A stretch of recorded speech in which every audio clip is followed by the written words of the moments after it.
we've got what, July the 29th at 4 p.m. is our next date. Let's choose some more dates.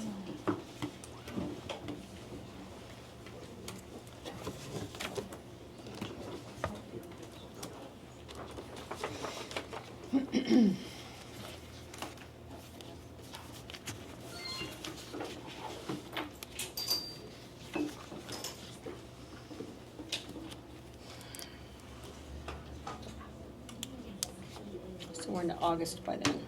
Yeah. The 8th is OCAP already, Yep, and then, Did you say OCAP? is on the 8th. and then there's the second one, I think, the 19th. Yeah, The first week of school is not good. Yeah, yep. And OCAP is also on the 19th. 8th and 19th. And we can't do the first week of school. When you say first week of school, are you talking about teachers being back or The kids being back? 12th, students, the 12th through the 16th.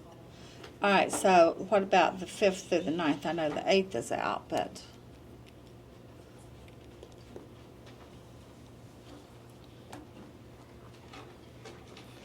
Tough for the principals. The day before.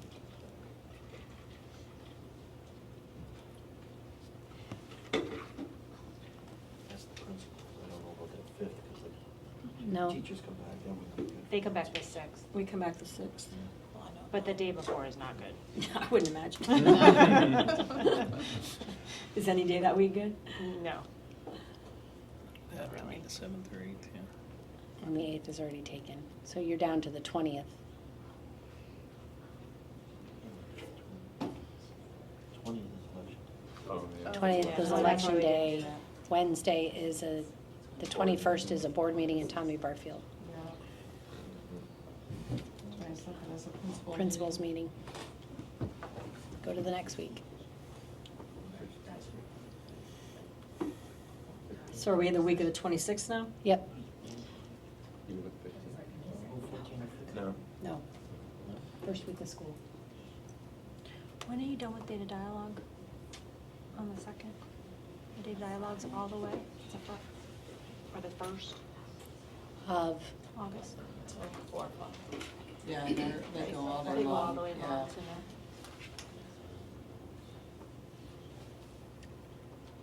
So we're into the 26th week. yep.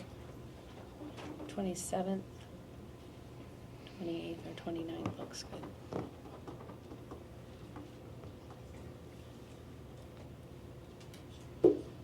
Twenty-seventh? 27th, 28th, or 29th? so August the 6th or 7th, neither one would work. I mean, that's a long time to wait. And that teachers are back that week, but it's, the kids are not there. Right, but we have stuff planned all the way to, At 4:30 in the afternoon, until 3:30. we can meet at 4. We usually don't meet till 4:30 when school's going on. Yeah. I'm good. I can do either of those. Sure. 7th would be better. And if you can't, it's Yeah. okay, the core team is here. Yeah.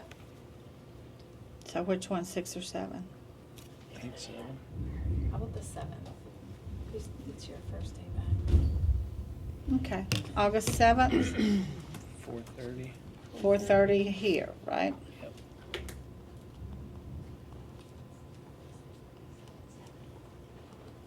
And then August, did we say the 27th?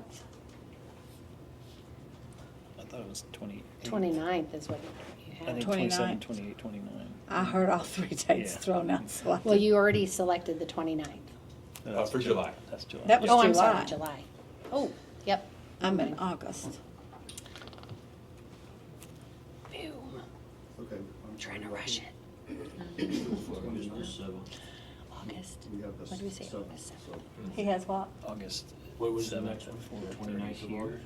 No, August, when? 26, 27, 28, 29? August 21. No, no. I heard 27, week of 28, the 29 were the 26th, days. I can do any of them. I can too. Aaron, we're into the 26th. Okay. You mentioned 27, 28, 29. Are those- 27, 28, 29, either one. Darren? Do you have a Tuesday? Gives us time to work.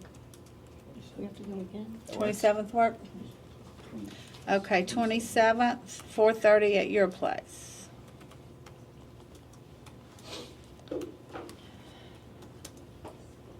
Please let that be enough.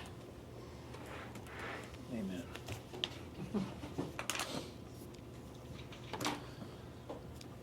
When will your after school start back? Monday after Labor Day, or the Tuesday after Labor Day weekend. So that's 3 dates. Are we good for now? Well, we've got July the 29th, 4 p.m. at your place, August 7th at 4:30 here, August 27th, 4:30 at your place. Yep. That's 3. Is that 3? Do we want to try for another one, or is that good for now? I think 3 is good, but if you want to do another one, I'm happy to do that. Let's do I'm 3. good with 3. Well, no, but it is regular to be necessary. We really only need today, Pam. Good thinking.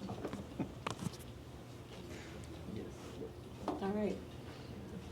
Okay, so everybody's good with the dates? Okay, moving forward, Mr. King, you have the floor. Thank you, Madam Spokesperson, for this opportunity to share with the teams today and to provide a public clarification of concerns that were expressed in an email that I received from the district spokesperson, Mr. Brown, after last week's meeting, and provided to you based upon the ground rules of this negotiation process. I believe that this is in order as a matter of both civil discourse and public transparency, as it's always my desire to present clear and accurate information. At the conclusion of our last meeting on 11 July, I requested and received time from you to address the negotiation teams publicly. And at that time, I presented an ethos argument to the teams in an effort to move the negotiations forward in a positive manner by attempting to return our focus to a common goal of recruitment and retention of highly qualified and high-performing teachers, as they are the engines that drive positive student outcomes. The warrant or the logic behind my argument was that failure to focus on this common goal would make our district less competitive with other districts who were committed to investing in professional educators. As part of the argument, I referenced the Charleston, South Carolina School District's efforts to invest in their professional educators in a significant way, being an $8,000 increase in the base salary. I shared my recollection of an article that I had read online from the Charleston City paper that was published in May of 2024, and a follow-up report from a local NBC affiliate published on June 24th the same year by Jameson Moyer. I also shared that I had gone to the district's job page to look at current vacancies, and at the time that I looked, there were no positions available at that time. So as a matter of transparency, there are currently, as best I could figure, about 70 vacancies that are listed, okay? And it should also be noted that I misspoke concerning the starting salary amount of $60,000 a year. This was in fact a goal amount for the 2026 year, and their current salary is $56,200. While I would contend that neither of these differences in material facts take away from the validity of the argument presented, clarification is important to allow members of the teams and the public to make that judgment for themselves. As Mr. Brown stated in his email, facts are very important in this process, particularly when emotions are evoked. So I'd like to conclude my remarks today with some facts. Charleston, South Carolina provided the largest raise to their teachers in 10 years. They currently have the highest paid professional educators in that particular state, and they have made a commitment to the continued investment in professional educators. This is important because according to data from a nationally representative survey of K-12 public school teachers by the RAND Corporation and their companion survey of other workers, the survey found that 25% of the hours of teachers go uncompensated. Most teachers in the same survey felt underpaid. As a matter of fact, only 34% of teachers said that their base salary was adequate when compared to 61% of other working adults. Teachers who said that their base salary was inadequate desired an average of $17,000 increase in base pay. And teachers in higher cost of living areas desired higher base salaries based on their average counterparts. The researchers made a recommendation that policymakers, boards, school boards, and other school leaders and district leaders should increase teacher pay and improve working conditions. And with that being said, thank you, Madam Chair, for the opportunity to clarify this particular point.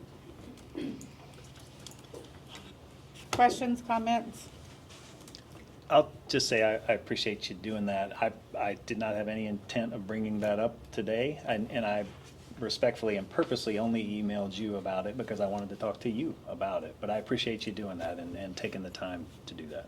Thank you very much, and I believe that it's part of, since this is a, these are public meetings, and that it is always my desire to come forth and make sure that I provide, as a matter of personal character, that the public hears what is accurate and relevant information. Thank you. Okay, floor is yours. So if you don't mind, while I'm passing these out, if you would. turn that on. It's on. He just had to pull the slide over. 1, 2, 3. Actually, I guess I need this to get them to you. Yep.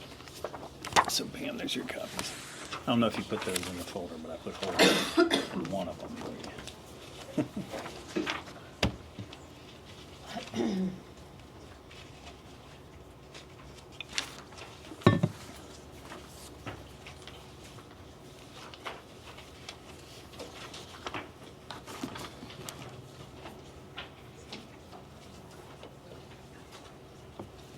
That's a while.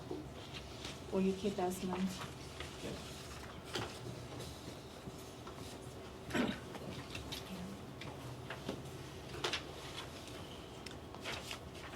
Everybody got them? Those are agendas. Oh. So you guys have hard copies of, they're actually just 4 slides, and a little bit of information that we want to cover. This is the same exact slide that was presented at the last meeting, and it's denoted by the date from that meeting. I won't go through it again, but just to note that it's each of these 3 options of our proposals are still at 23 million and an 11.1% unit increase. And we're glad to discuss any of that with you all going forward. If you wouldn't mind, then next one, please. So there's been a lot of questions and discussions about individual salary percentage increases rather than the overall percentage increase for the unit, which, as I mentioned and on the previous slide, is noted as 11.1%. And so this slide is an attempt to demonstrate individual percentage increases for the unnamed members of the CCEA bargaining team to illustrate how our proposal this year would play out for those members of the team as examples, and for what happened last year with the salary package. So 22 or 23, 24, and for the proposal this year.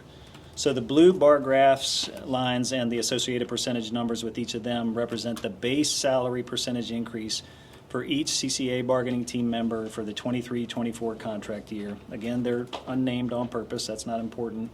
But as you can see, moving from left to right, 6.5%, 6.5%, 10, 10, 12, 13, 14, and even 31%. Those are remarkable numbers in any industry and by any standard. Industry leading. It averages out to a 12.875% increase for these 8 individuals. And I should be specific, it's just those that are teachers, not the union staff, not including Lyle and Esmond. The orange bar graph lines and associated numbers represent the base salary percentage increases for the same 8 CCA bargaining team member individuals if we were to implement or choose option 1 on that previous slide. And I just chose option 1 because it's the middle of the road option in terms of the numbers. Again, although a little lower, these numbers are excellent in any industry. 6%, 6%, 7, 7, 8, 9, 7, 7. It works out to be an average of 7.125% for these 8 individuals. And an important note is all the way to the right there, that text box, the average salary for the bargaining team is $80,650 on a 196-day contract for this year. That number, if option 1 of those 3 options was implemented, would go to $86,475 for a 196-day contract. At the end of the bargaining negotiations last year, after we had agreed and tentatively agreed on the 12.5% unit increase, and I need to specify something, that 12.5% increase does not include the experience credit that was added. There's been some discussion about that at the table. We didn't even know what those numbers would be until well after the board approved the contract last year. And so it's actually a little bit above 12.5%. I don't know exactly what that is. We could calculate that. But after we agreed, tentatively agreed at the table last year, we were told by the CCEA team that the 12.5% tentatively agreed upon package was, quote, nasty. This year, recently in the last couple weeks, these proposals have been referred to as disrespectful. And we just believe fundamentally that those percentages, an average of 12.875, almost 13% last year, and over 7% this year, are not representative of nasty or disrespectful offers or proposals. Just anecdotally, I did a quick Google search on the average salary increase nationally this year. SHRM, Society for Human Resources Management, is a well-respected organization. They project 3.3% to be the national average in salary increases this year. And so these numbers, again, just these 8 examples to kind of give some baseline instead of looking at the entire unit percentage increase. Can you do the next one? Taking this a little further, and it may be hard for some of you all to see, we'll have an opportunity to share this with you all after the meeting. These are salary percentage increase examples for specific salary levels based on the 24-25 district proposal options. And so we want to provide more examples of individual percentage increases under the proposal options. And these 3 salary levels, for the current starting salary level, the average salary level for the CCA unit for all teachers, and then a specific higher end salary level example. And so the first kind of mini table, the top third of this slide, demonstrates what a current starting salary earner would receive under each of the 3 options presented by the district. None of those individuals are on the grandfathered salary schedule, as they're brand new teachers last year, and so those 3 options don't apply. But if you look all the way to the right, under option 1 proposed by the district, those individuals would receive an 11.1% increase, option 2 a 10.88% increase, and option 3 an 11.36% increase. The average teacher salary, and it's actually a little bit over $69,000. Ms. Mapes and I both agree on that. I think we have a little bit of variation in the number above that. I think it's about $69,500. But for the sake of argument here, we're just using $69,000, which, like the $54,000, is the third highest in the state last year. A grandfathered person with a master's who's highly effective under option 1 at that salary level would receive a 7.81% increase, 9.64% increase under option 2, and 6.6% increase under option 3. And then you can see to the right, a highly effective performance pay person at that salary level, the average for the unit, 69,000, would receive 8.65, 8.52, and 8.9% increases with those various options.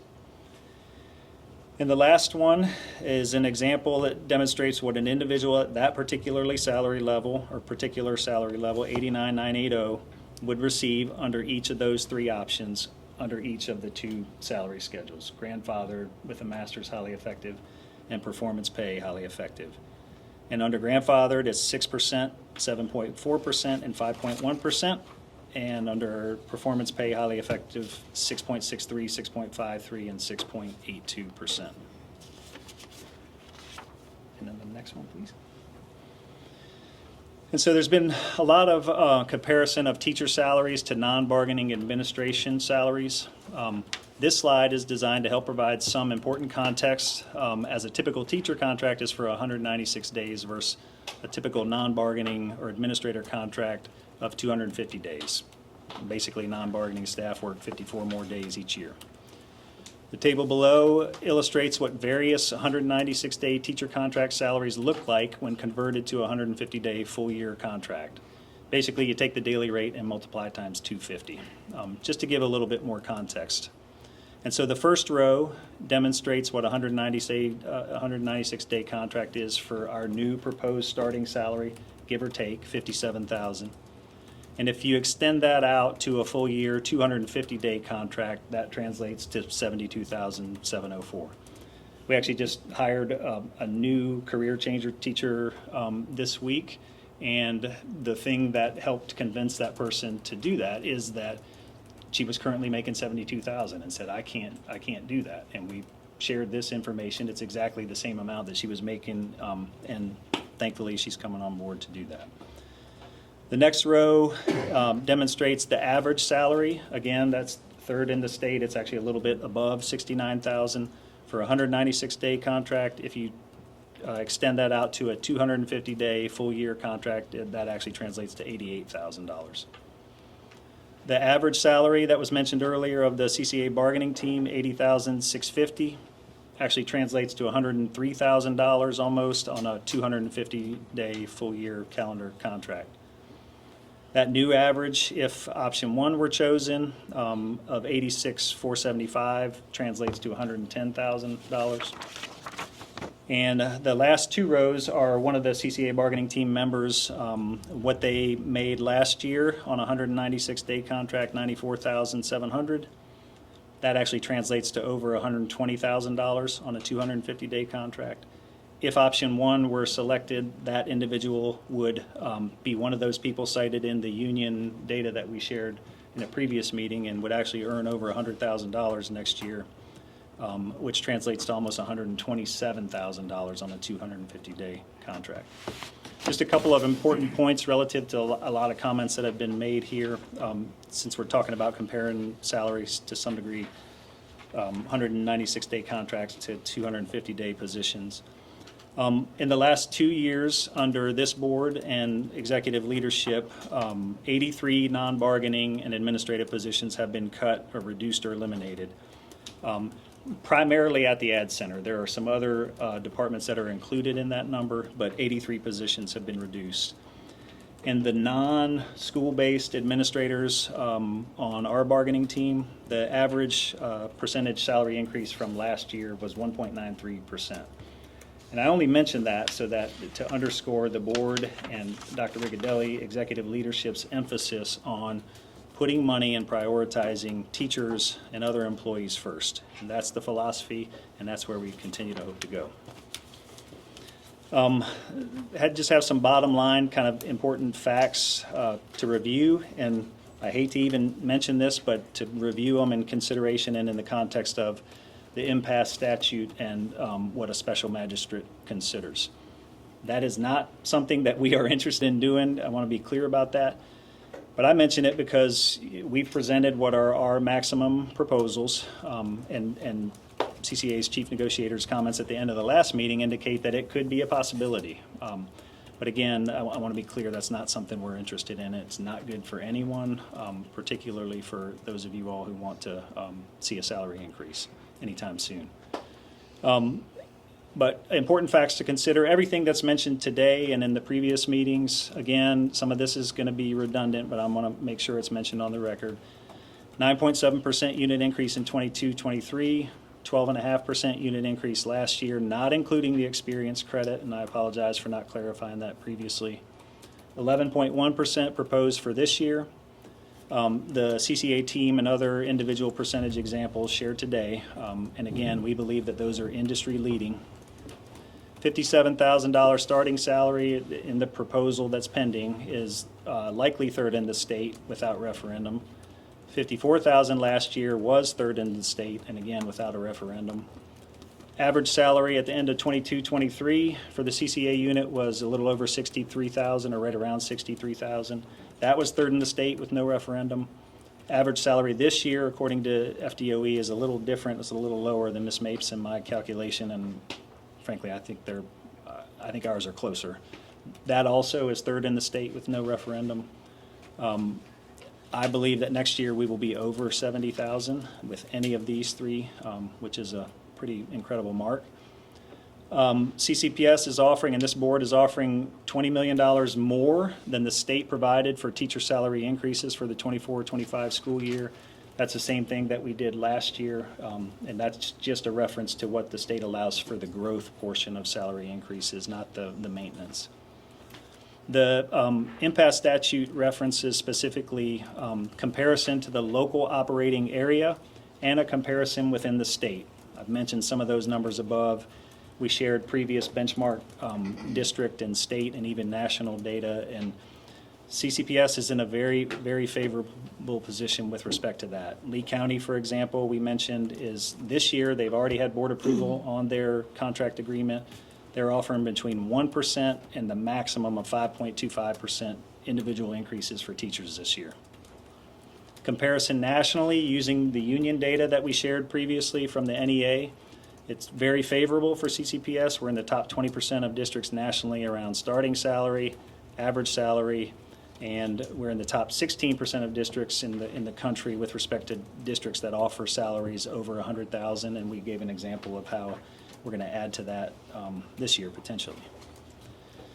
CCEA's chief negotiator acknowledged multiple times on the record, at least June 26th and July 9th, that no other district has done what CCPS and CCEA have done the last 2 years, now 3 years. Mr. Camp, I think, mentioned that or 2 weeks ago when we met also in his presentation. All those videos, all of that, including the ones that CCEA has, would be part of the record reviewed in the unlikely event of a impasse also. So just important to note that. Also included in any objective review of this would be the past comments in the Pelican Post that I've mentioned a few times. Best contract in 20 years was cited in the 22-23 year. And then last year, for the second year in a row, we negotiated the best contract in the history of CCEA. One last thing, with just a statement that we intend to share later if it hasn't already been done so through the media. District's current salary proposals to the teachers union equate to an 11.1% increase for the entire unit. In 23-24, teachers ratified and received a 12.5% increase for the unit, with individual percentage increases ranging from no lower than 6.5% to as high as over 30%. In 22-23, teachers received a unit increase of 9.7%. Including the district's current proposals, the teachers union will have an average of 11.1% unit increases over the last 3 years. When challenged during the June 26th and July 9th meetings to find another district in the state that received those kinds of increases over that time span, CCA's chief negotiator, Ms. Baldwin, stated, "I doubt there is another district." Our district negotiating team agrees. CCPS's average teacher salary of more than $69,000 and proposed starting teacher salary of $57,000 ranked third in each category in the state. Our starting salary is among the leaders nationally according to the union's own data. The school board is proposing to pay $20 million more than the state allocated to CCPS for teacher salary increases in the 24-25 contract year, while balancing fiscal responsibility and taxpayer stewardship. We plan to continue to pursue steady incremental teacher salary increases that maintain our positioning among the leaders in the state and the nation. And with that, we encourage you to choose one of the three options or to create an option that's within those parameters, $23 million and 11.1%, and to do so as quickly as we can so we can pay teachers as close to the beginning of the year as possible. That's it. Okay, one comment that I have, and you keep saying this at every meeting, and what you say is not inaccurate. We did say that this probably was one of the the best packages in the state.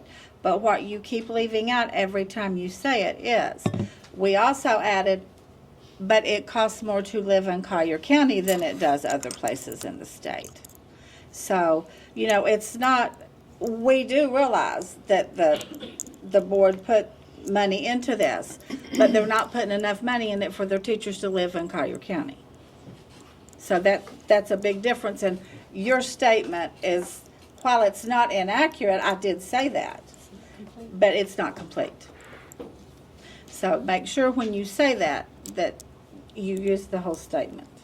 You got more? No, you can go ahead. It's the same thing as saying that last year's increase was no less than 6.5% and up to 30%. But that 30% is one of the people sitting on this side of the table, correct?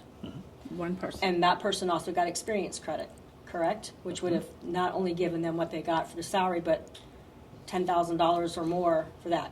So to say that it went up to 30%, it was an experience credit that only actually encompassed maybe 200 people? A little over that. Yeah. Yep. You keep talking about the national average of 3.3%. We don't live in a national average county. We have repeatedly said that. The records say that we have about 50% who have 8 years or less experience. 50.3%, I believe. Okay? If they have that kind of experience, they are not making the average dollar amount. And I showed you, and I'm going to show you again, at $54,000. They have $346 to pay for everything except for a roof over their head. How are you going to get people to come here and live for, and $3,000 more is really not going to do it. Average teacher salary, we agreed that it was about $69,000. I had 69.3, I think you had 69.8, somewhere around there. By the time you take out federal withholding and FICA and you pay for a one-bedroom apartment here, and that's it, you have $942 left a month to live on. Who can live on that? Who can live on that?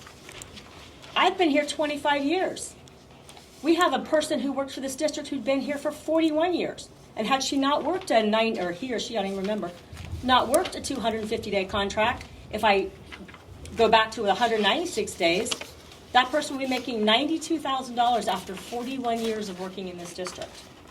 If I look at what the record is, yes, the last 3 years, I applaud both sides. We have moved into making it closer and closer and closer. I agree with that. But now we're at a point where it wasn't like that. For many years, we were frozen, we were imposed, we got a bonus, it doesn't count towards FRS. We got justice step, we got a delayed step. For 20 years. That goes back to 2001. So for 24 years, it's been slow moving. Now we're finally got a school board and a superintendent who's willing to move in that direction. But I don't know how you expect to hire teachers when they can't afford to live here. A new teacher coming out of college is not going to be able to afford to live here unless they're living at home. And you know, when you talk about Collier County being the third highest in the state, that does nothing for Collier County teachers. They can't live in this county on $54,000. It's the cost of living that does it.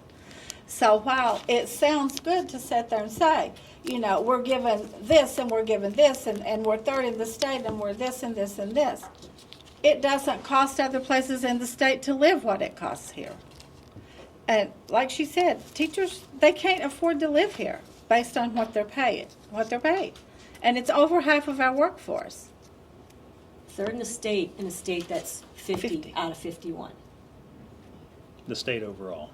I agree with that. That's hard. And we're living in one of the most expensive counties. So I don't understand why it is so difficult for the school board to understand that and provide more authority for you.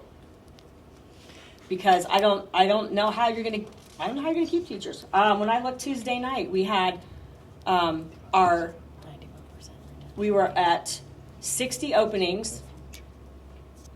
Our numbers have dropped from May 16th to the new export I got. We're down to 2,944 teachers.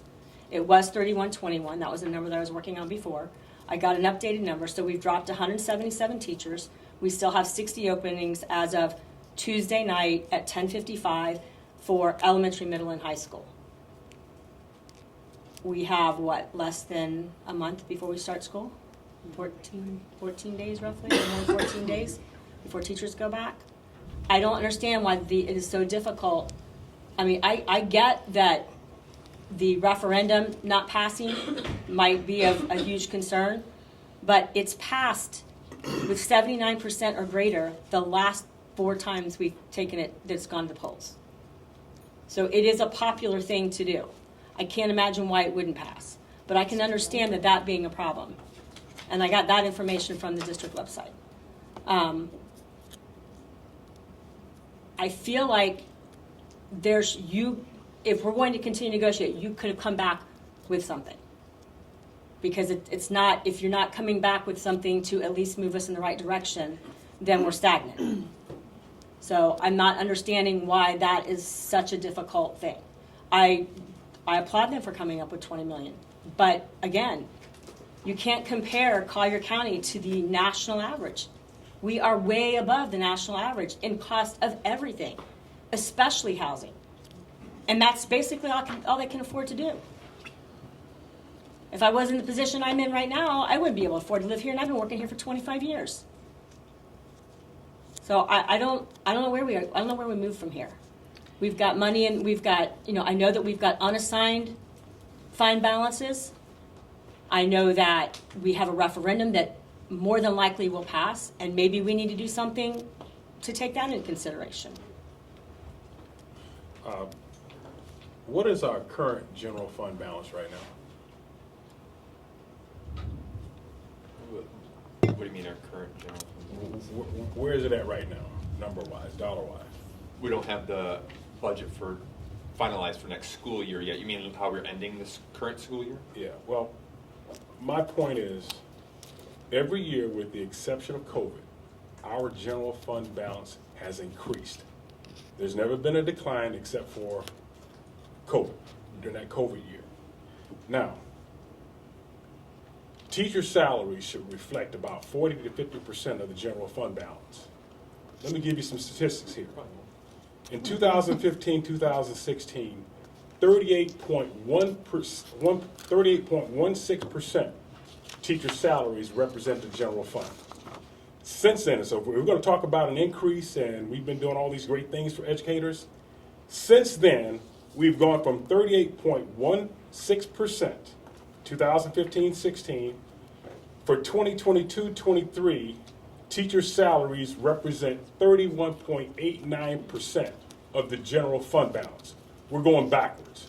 So we can talk about these increases, which have been long overdue, but we're going in reverse. So we should be anywhere between 40 to 50% of the general fund balance, but we're not. So we're not doing anything great here, anything that we should be bragging about from the district side. So again, you can look at it.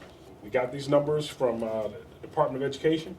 But the fund balance tells you a lot, and you have the freedom to move that money around. But why are we getting less now related to the general fund balance? 31.89% in 2022-23, and the cost of living is much higher than what it was in 2015 and 16, and that was 38.16%. So we're not doing anything great here. And I also want to comment on, if we move the teachers from 196, 198 day schedule to 250, I would like to see some of those administrators walk out of the office and go and teach kids for 250 days. Show me, impress me. Oh, not to include the benefits package that they have, because we don't get that. We're not a tier 1 group where our entire family's getting their insurance paid for free. Am I wrong there? We have a lot of teachers that have to work 2 jobs to have insurance for their families. So whenever you take into consideration all the comments that we've just made, and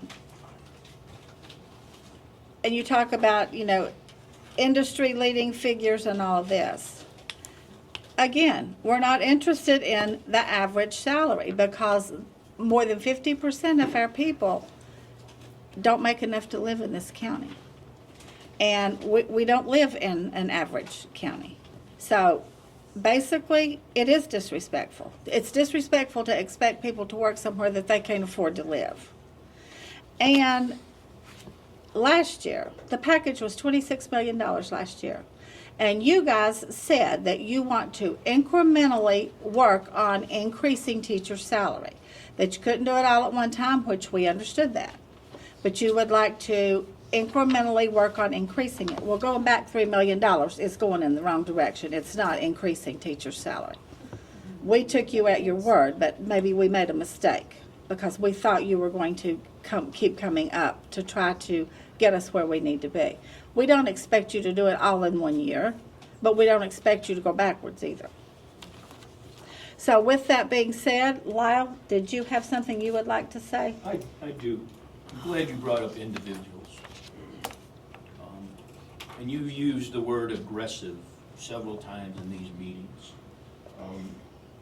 I'm not sure what the definition of aggressive to the school board is, but I'll tell you what I think it is. I think it's 26.5% and 36%.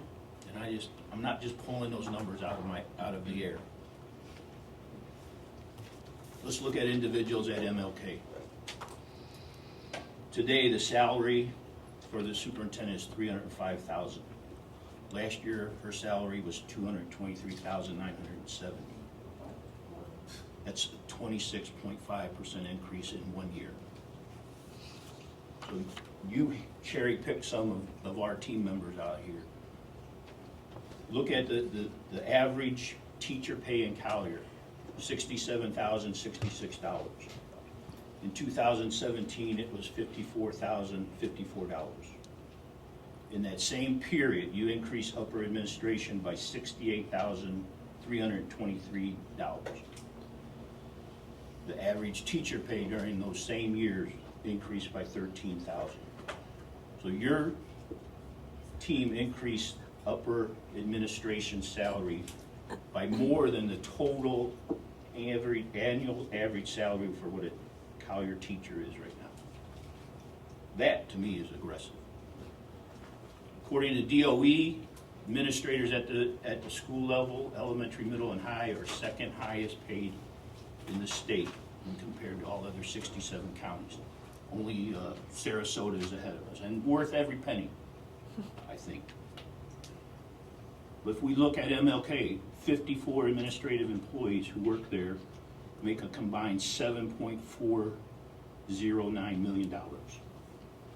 For 9 department heads at the district, their combined salary is $1.57 million.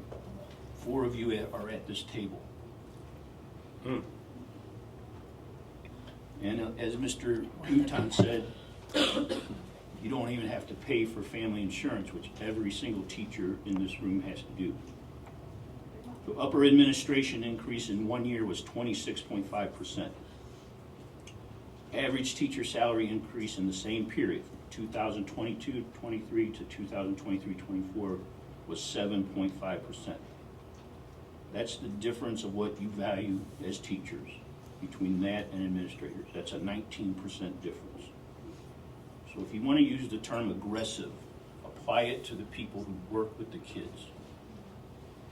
Apply it, what you do for the people at MLK, what people who work in the schools do with the kids. We haven't come here asking for a 26.5% increase. We've asked for something fair, livable wage in Collier County. They're the ones who made this an 8 district. Thank you, Pam. Okay, with that being said, we would like to go caucus. Okay.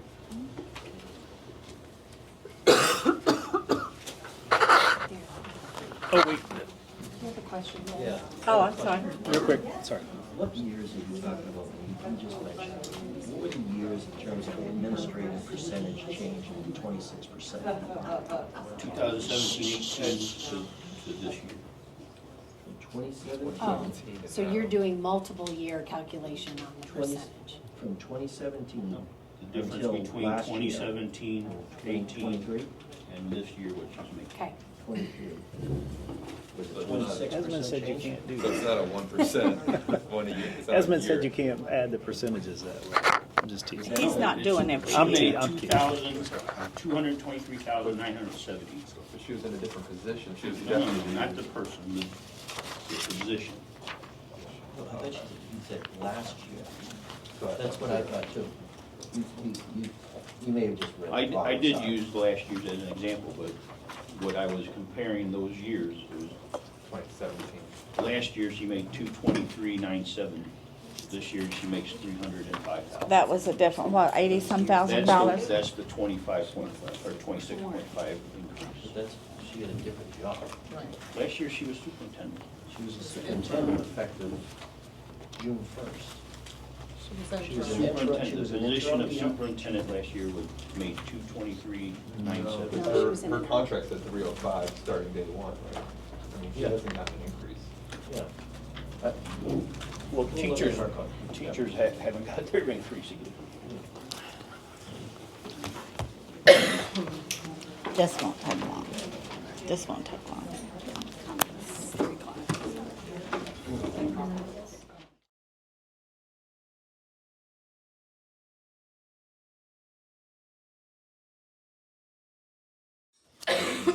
Okay, before we continue, Kristen Bartz has a comment that she would like to address or make. There have been multiple comments. I've been absent the past 2 times. I've been traveling for the summer. I have family in Connecticut, which is the state that I came from, to Florida 6 years ago. The person that they keep referring to as the person who is at the 31% is me. I came to Collier County with 32 years experience, and I was given 10 when I started. I took a 50% pay cut when I moved from Connecticut to Florida. I did it for family reasons, to take care of my aging parents. I wanted to give you a face to that number percentage because even though, I started teaching in 1987, I just completed my 37th year of teaching. And I still am not close to what I was making in another state when I came to the state of Florida.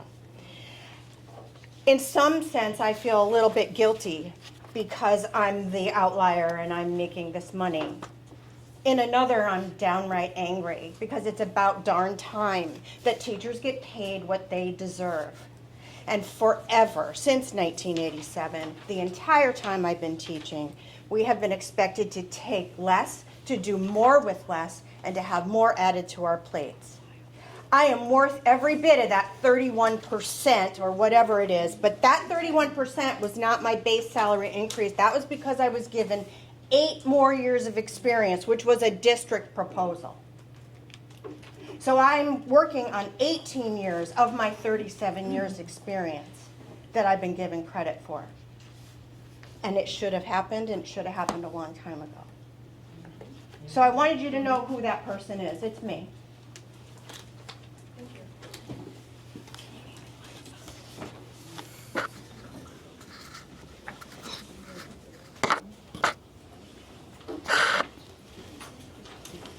Okay. We have a counter proposal to give to you. This is not anything about the average salaries of people across the state or industry leading figures. This is a proposal that will hopefully help get teachers a little closer to where they need to be and get us closer to where we need to be to settle this. This particular proposal we put a lot of thought into, as you will see whenever you get the proposal. I'll go ahead and hand it to you, and then I'm going to talk a little bit about it. Okay, there you go.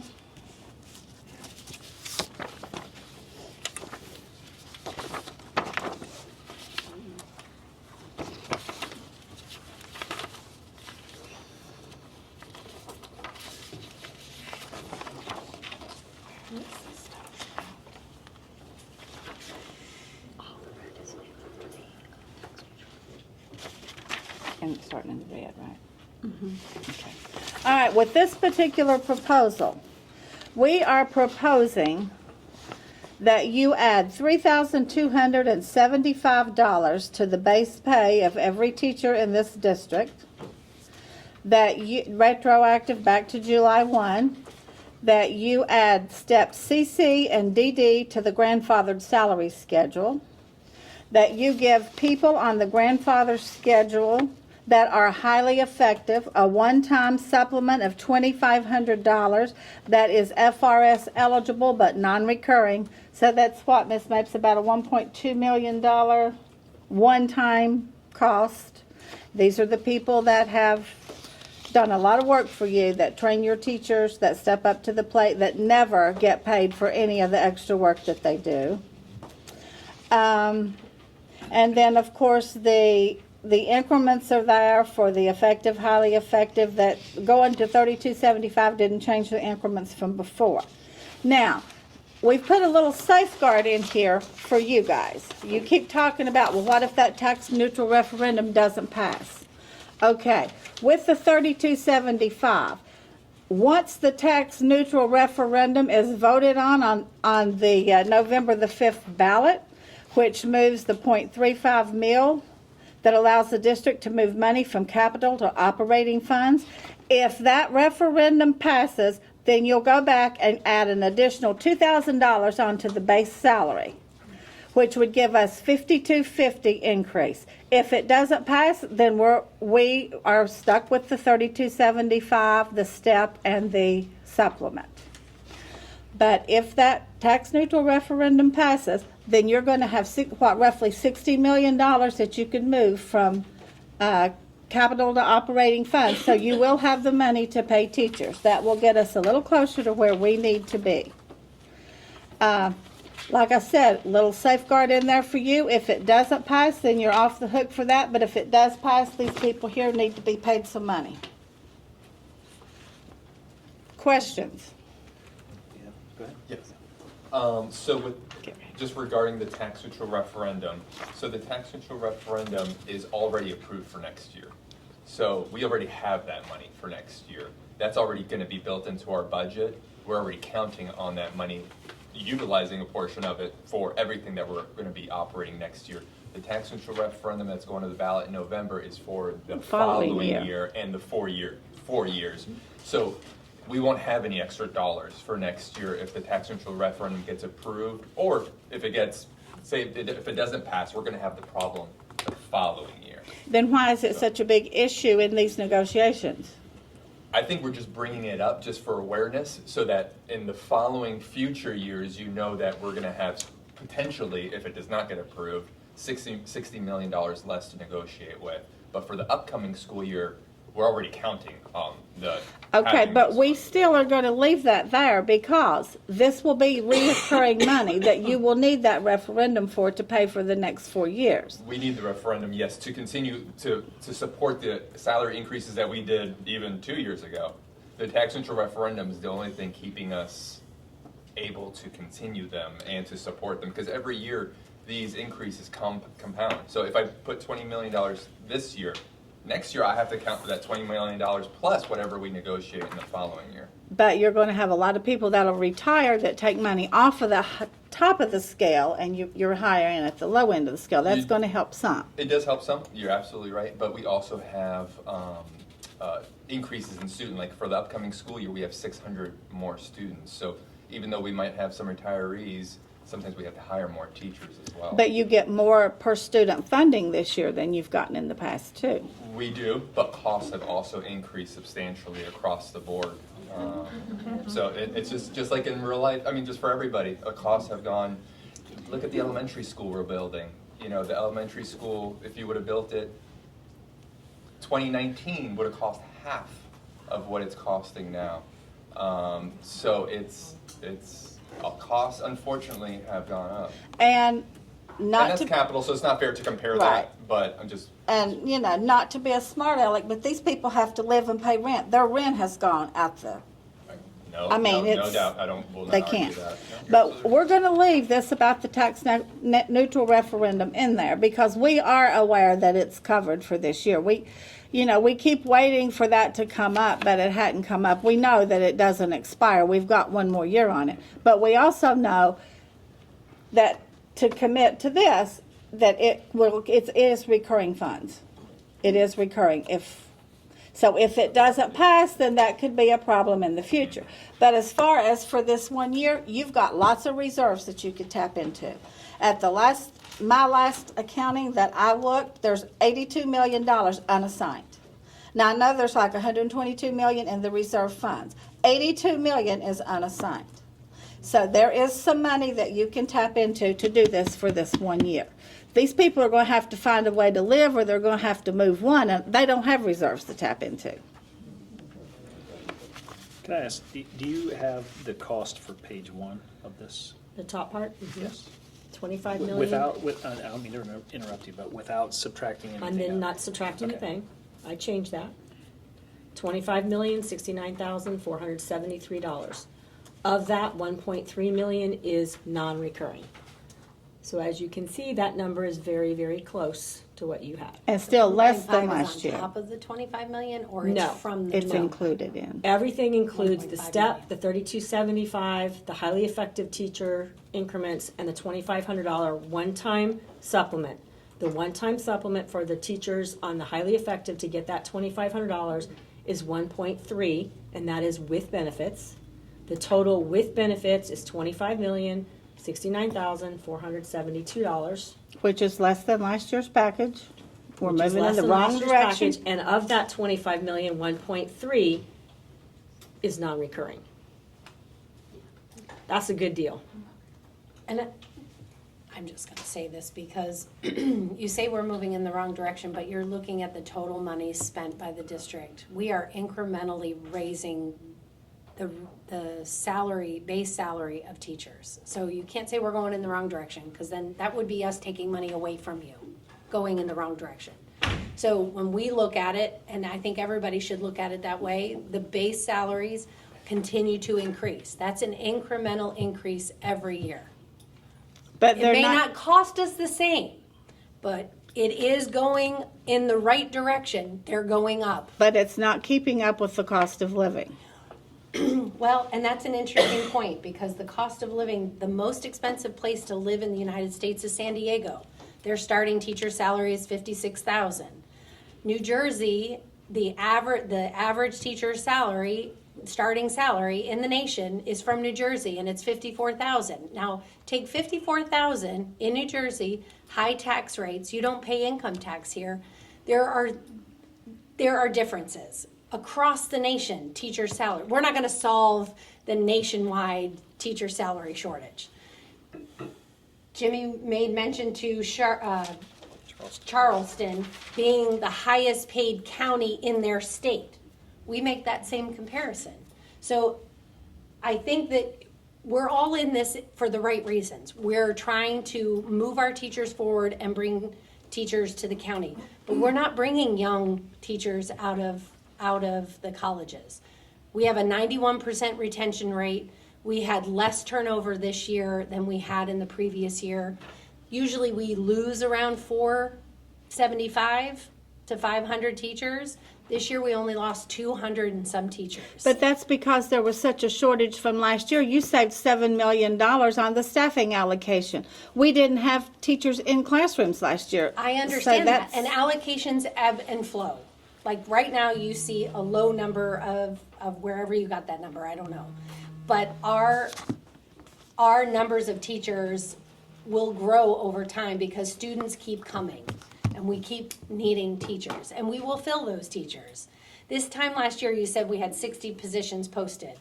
This time last year, we had 127 positions posted. But look at the ones that were never filled. But I'm just talking about posted positions, allocated posted positions. These are allocated posted positions. That's apples to apples, filled or not filled. But actually, Val, it's not apples to apples, because this new staffing allocation that you all have made cut out a lot of these positions. That's why they're not there. They've been cut. We don't have that many positions because you guys cut them. if the But that's to positions meet had the- not That's been, to meet the needs of the staffing I get that. allocations at the schools. I So get you- that. But that's still, those positions are cut. They would be there had the staffing allocation not occurred. So Not it's not necessarily, that we because the don't have the allocations change year to positions. year. Allocations change year to year. You can't compare one year to another because allocations grow and they shrink every year based on student enrollment. I know that, but you're comparing it because you said last year we had 170 some and this year we had 60. But how Right, many? Because we with filled the, those positions. but We're hiring. you also cut out a lot of positions. Like you saved $7 million last year, which by the way should be going back into this $23 million package. But when we calculate that number, we're looking at bodies out and bodies in. We're not looking at what wasn't filled and what was filled. We're I'm looking sure at you're bodies not. in I and wouldn't bodies want to out. either if I were on your side of the table. Either way, it's expensive everywhere. We understand that. And we're gonna incrementally continue to move in that direction, and we are doing that now. And you may be incrementally out looking for people to put in classrooms because they can't afford to live here. Okay, Does anyone well, else have a question on our side? Darren, do you have something? No, I gotta give this. Okay. If you subtract the non-reoccurring amount of money, I'm if sorry. you subtract the 1.3 million for the non-recurring supplement for the grandfather from the number I gave you, it's $23,745,772. So you're at 23. You didn't give me a decimal point after that. I'm at 23. The only difference is the $2,500, and I think it's a high time that people in the grandfather pay schedule get paid for being highly effective. Long overdue. And as far as getting a cost for just the first page of that, we're not interested. $32.75 is not going to cut it. Teachers need to be able to live in this county. and I can come back to a counter to that. So, We're at a point where we need to discuss all this. I think the best plan would be for us to reconvene on the 29th. And Sounds good. go from there. Sounds good. Anything else? No, I just found it interesting that you all weren't interested in what the total package was with the tax neutral referendum. I find that real interesting. Feel free to share it before we go if you'd like to. Oh, I don't think you're interested or you would have asked. Well, Pam, I say this now, that you mentioned that, this is the third meeting in a row where we've said that this is our maximum proposal. We were able to tweak it slightly from 10.9 based on, reevaluating the numbers at the end of the year. I think it's a little bit of a setup for you to assume that we're gonna come back and magically have found additional money. Well, it's happened in the past. Well, I'm telling you that that's where we are right now. And so you may find yourself faced with the same thing the 29th when we come back. We do still want to caucus and talk about that, but that's where we are. There has been historical times when we've tied raises to Things. thing passing a Passing. vote. If you go back, I think it was 2009 and 10. The union and the district agreed if this vote passes, we'll do the raises. So there is historical reference to that. And we've come down, even with that, we've come down another $500 from $57.50 to $52.50. And I just want to leave you with one thought. If you're not going to use the tax neutral referendum to pay your teachers, why do the taxpayers want to pass this for you?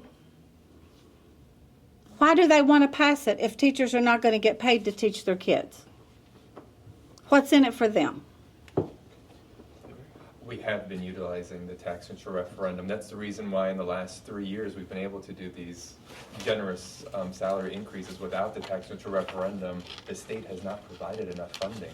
Most other districts have had to do tax increase referendums. We don't have that here in Collier, but we do have this tax neutral one where we're able to take the funds from capital and shift it to operating. But the state gives basically the equitable amount of funding per student to all the districts. That's why it's so tough for us to, in our general operating funds, even though Collier has a higher cost of living, they give us a small increase, which they call they used to call it district cost differential. They renamed it recently in the last year, but it used to be called DCD, a district cost differential, where we get a slight little bump compared to for the per student funding because of where we live in Collier. That amount is still inadequate, and that's one of the reasons why the state of Florida is 50 in the nation. Right, and I get that, but also, we have a reserve fund that's much larger than most districts too. This is Collier County. We're a wealthy county. You're right. Our reserves are, and your 82 million is accurate. We have the 50 million in the future budget shortfall reserve, and then we also have the 32 million in the strategic reserve, which the strategic reserve is required. It's that 5%, and we've built it up. If you look at our budget shortfall reserve, just 3 years ago we were at 22 million. I know, we've So looked. we brought it up. And one of the reasons we've been able to bring it up is because we got that COVID ESSER CARES grant. So that was able to pick up a lot of costs that we had that now we've had to bring back now that ESSER has expired. And so for next year, we were $14 million in the hole. We lost 22 million is what we lost, but we reabsorbed 14 million. So right off the bat, for the increase that we're getting from the state for next year, we're eating 14 million almost instantly, just based on trying to keep some of those programs that we had, like the summer school, extended school day at some of our elementary schools, and some of the additional staff that we hired. So maintaining those things. So the reserves have built up from 22 million to the 50 million. But even for next year, we anticipate what we're getting from the state isn't going to be sufficient. And I get that. And like we're you gonna said, have more it's than because tap of the into cost of living in Collier County. But like I said, Collier County is a wealthy county. It is. You gotta, teachers have to But- be able to afford to live here. John, you guys need to be aggressive with this referendum. Just like you're aggressive when you start talking about district administrators' salaries, you need to be aggressive with this referendum. You guys have been talking about the referendum, and you've been talking out of fear that it won't pass. We're saying, okay, if the referendum passes, which it will, pay the teachers. And we keep talking about a budget shortfall. Every year, you have given us a shortfall. And that budget shortfall has been, you haven't been paying the teachers what you should be paying. That's the budget shortfall.